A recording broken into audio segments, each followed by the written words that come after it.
స్వాగతం. ప్రకాశం జిల్లా ఎర్రగొండపాలెంలో సాంఘిక సంక్షేమ శాఖ వసతి గృహంలో విద్యార్థులకు వసతులు కరువయ్యాయి. విద్యార్థుల రూమ్లకు డోర్, కిటికీలు లేక దుప్పట్లు అడ్డుగా కట్టుకుంటున్నామని అన్నారు. వార్డెన్ మిల్లర్ వాటర్ అందించకుండా బోర్ వాటర్ అందించి విద్యార్థుల ఆరోగ్యంతో చెలగాటమాడుకుంటున్నారు అని విద్యార్థులు ఆవేదనను వ్యక్తపరిచారు.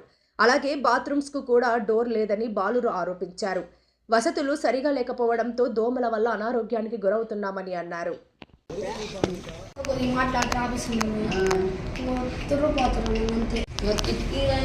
దోమలు వస్తుంటాయి.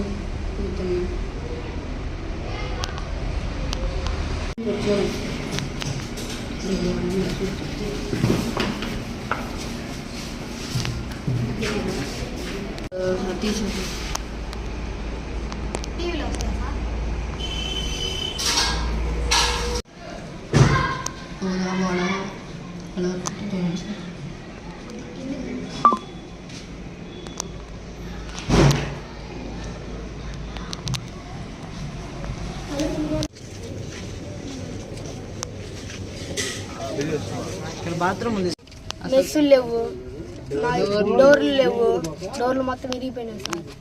మాకు తాగటానికి నీళ్ళు బోర్ నీళ్ళు తాగుతాం.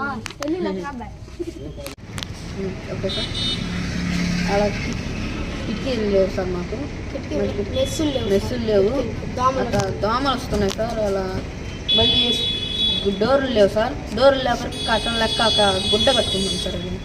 అది దుప్పటి కట్టుకుంటున్నాం. లాస్ట్ కారుతుంది సార్, లాస్ట్ మీద కారుతుంది. దోమలు కుట్టి ఒక జ్వరం వచ్చింది సార్. జ్వరం వచ్చి ఊరిపోయాడు. మళ్ళీ ఫిల్టర్ లేదు సార్, ఫిల్టర్ వాటర్ బోర్ నీళ్ళు అవుతున్నాం సార్. అవి బాగాలేవు.